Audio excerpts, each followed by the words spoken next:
Um, okay, hi, my name is Felix. I've been involved with ICPC since 2003. So, as a competitor first, and then as a judge and problem setters for regional Jakarta. And then I created Yuhan. It is a tool for UFA online judge to help users find the next problems to solve. And then together with my brother Stephen Halim, we published a competitive programming book to increase the lower bound of competitive programming. And then I'm now working at Google as a senior software engineer. Today, I'm going to talk about online judge app. It is a web app to help problem setters publish their problem sets. So first, what is an online judge? We can define it as a tool for students, we are all students, still students, to rapidly improve their coding algorithm skills. Rapidly here is important because it gives you instant feedback of your submissions immediately, so you can look whether your submission is wrong, time limit, crash, or what, and then reiterate quickly without having to wait for a teacher to grade it. Like wait a week later, maybe you already forgot about the problems and it will demotivate you. So the high value of online judge here is to be able to rapidly iterate on your solutions and improve them. There are several online judges that do this. And then another way to see an online judge is it is a tool for competition and coding interviews and recruitment for software engineers. So Google Code Jams gives you on-site interviews if you manage to get to the finals.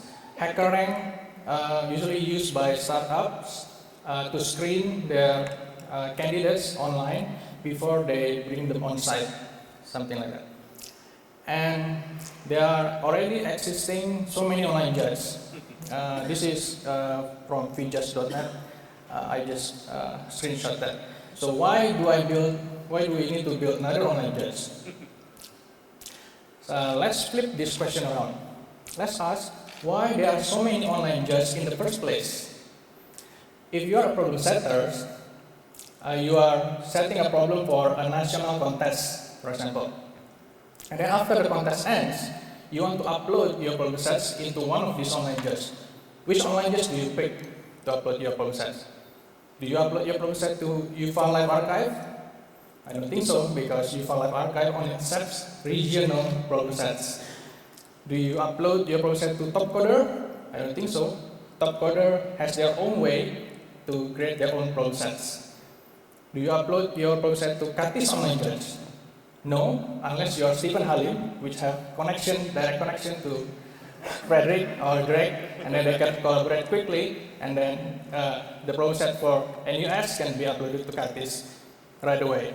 So usually, if you have a university, your university have a lot of resources, you can build your online judge, right? There's a Peking online judge, there's Zhejiang online judge, and there are so many online judges. This is why, this is the problem. We don't have an open online judge.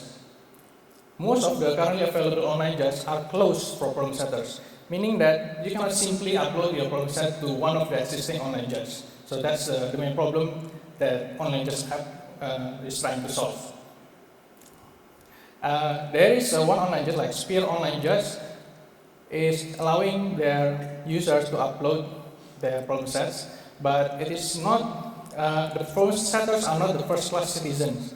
So like they cannot use it to embed to their own website, and the API, if you want to use the API, you have to set up a company, it's a bit complicated. So another way to look at online judges is for problem setters to publish their own online judges in their websites or blogs or in their internal university blogs or whatever. And then coaches, this is one of the use cases for coach. For example, there are a lot of available test cases from past problem sets that the coach can use to do an internal selection for their internal selection process. But they want to rewrite the problem sets so that their students cannot just Google the problem description, the story, and then they can look up the solution and then just copy paste the solution, and the internal selection contest will be not it will be cheating everywhere, right? But if you can just fetch the test data and then use the online just app to host it, and then you rewrite the problem story, the problem description story without changing the problem, and then you can use the test cases, and then you use the problem set to do an internal selection contest. The student will not be able to search the solution online, so it will help coaches in that way. If you are a university and you want to build an online judge, all you need to do is to create a static websites and then containing the problem sets, and then use the online judge app to do the judging in the background by calling the API for the submissions. So I want to do a live demo here. So I hope everything is working. The Wi-Fi is working. So here I have a use case. I have a blog. This is my blog. I want to publish my own problem. So my problem is very simple. I have the name of the problem is simple sum. Given two integers, I want to output their sums. Now I want to be able for everyone to submit code to this blog, right? In Java, in C++. This is how you do it with online Just app. First, you go to the online Just app. You create a problem set. Can you see that? Oh, okay. Let me. Yeah. Create a problem. Call it simple sum. And then you can upload the input output. Here I already prepared the test cases. This is 1 plus 2 equal 3 or 14 plus 3 equal 17. Then you create a problem. It will upload the input output. And then you'll be able to submit it already. This is only working for you only. No one can test. No one can submit to this problem set yet. In order to publish this, you have to create a contest. Like create new contest. And then you use simple sum and create contest. And then you get an iframe. This iframe you can copy and put it in your blog. And the problem ID is simple sum. And then update. Now if I refresh my blog, I will be able to submit the code here. I have a code ready. I can submit here. Now everyone can just log in and submit this to my blog. You can do it right now if you want. So you get instant feedback like usual. Submit again. To show this is actually a real thing, like do division by 0, it should crash. And runtime error, something like that. So that's how easy to create a problem and embed in your website. So if you want to use it for your selection contest, meta selection contest, all you need to do is a static website like this, and then embed the iframe, so everybody can just submit to that static web page.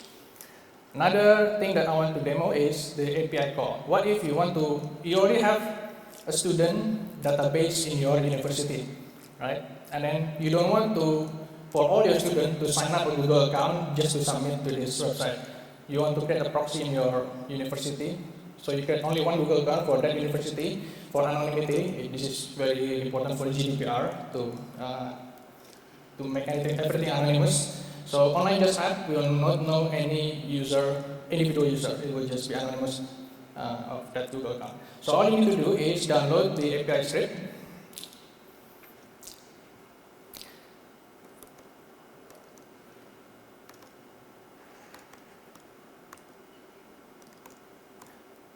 And then you have to do a one-time setup for the credential. I already logged into my own Google account, so this setup will create a credential.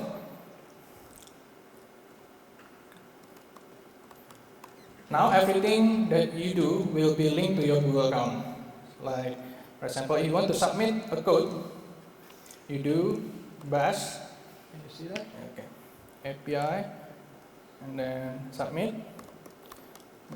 Problem ID is simple sum, and then the language is C++, and then the code, I already prepared the code. Then you get back submission key.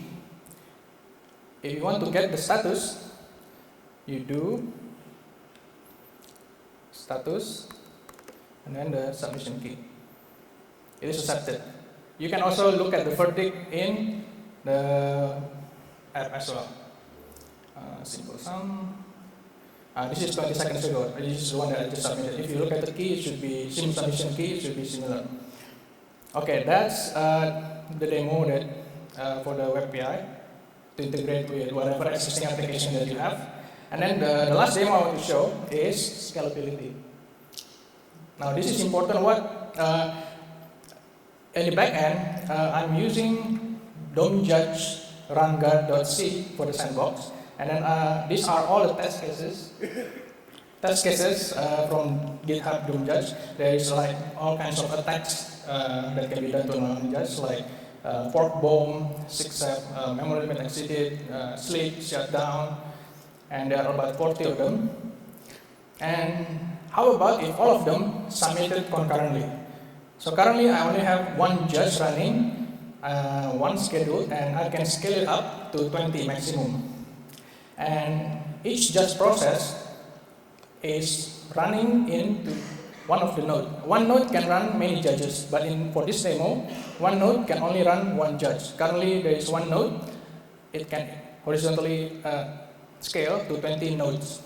Let's do 40 submissions. So because there is only one judge running, the submission can only be judged one at a time. So look at this. Let me scroll up.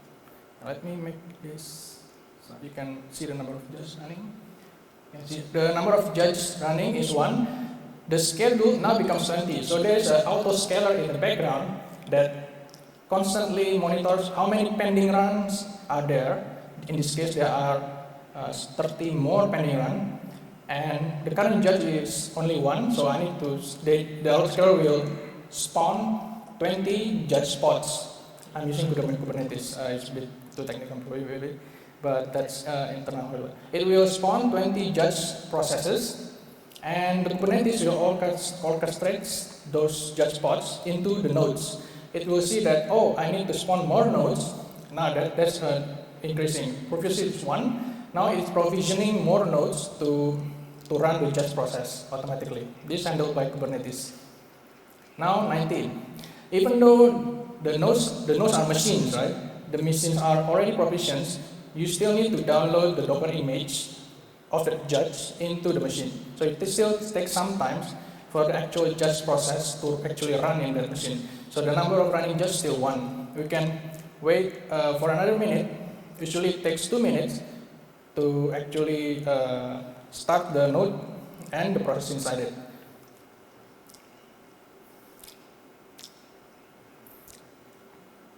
Yeah, this is, let's wait for a while.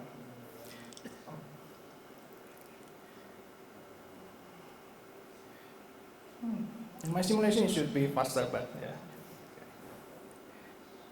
2, now you can see there are 2 judges running, 5 judges running. The number of concurrent submissions that can be judged concurrently getting faster. And yeah, it's about 2 minutes, right? Like I said, to scale up from 0 to 20 judge processes. Keep in mind that all these are different test cases. Some of them run for 20 seconds, some of them just crash instantly, some of them wrong answer, and this is all the test cases that in here. So if we were to submit 40 submissions again, it should be far faster now because we have 20 judges running. Let's do that. So the number of concurrent submissions now is 20. There are 20 submissions can be judged concurrently, simultaneously. So it takes about 10 seconds or so to judge all the 40 submissions. So that's the demo. So this is will automatically scale down as well. After 10 minutes of inactivity, the judge spots will be reduced to 1 because the number of pending runs is now 0, and it sees that the currently scheduled judge is too much, it will reduce it to 1. 1 is the minimum. And the nodes will detect that it is idle for 10 minutes because no process running inside it. It will shut down after 10 minutes. So it will scale down after 10 minutes. We will not wait that. We just skip. Okay, let's continue to the presentation.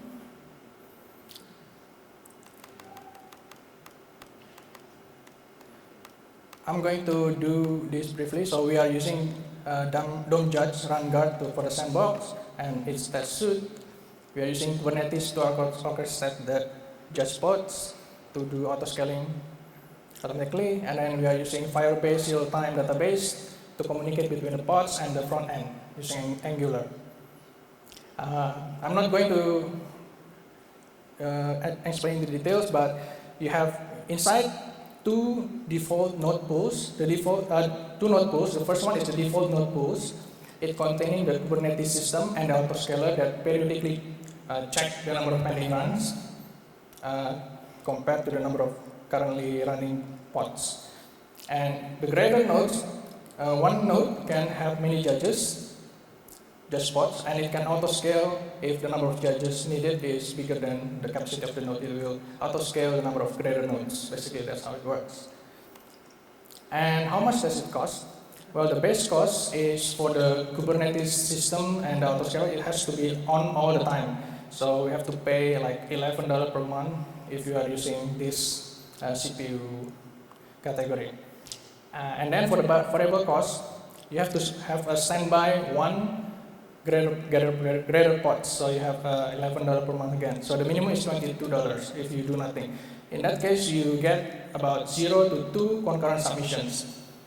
If you have a medium load like UFA Online Judge, in 1 minute they have like 5 concurrent submissions that are alive. So it is considered as medium load, 3 to 12 concurrent submissions. So UFA Online Judge, if they migrate all the problem sets to Online Judge app, they have to pay like $33 to $99 per month. If you are running a contest, typically they have like 28 concurrent submissions maybe, depend on the number of contestants. If you only run it for 5 hours, you only pay for $1. After the contest ends, you don't have to pay anything, it will scale down. That's just show you how it works. So this is still a prototype. If there's a lot of interest from the community to use it, maybe I will continue and improve it again. So if you have any feedbacks, you can send it to my email. Kali is still a personal project. Yeah, if a lot of contribution are welcome. Yeah.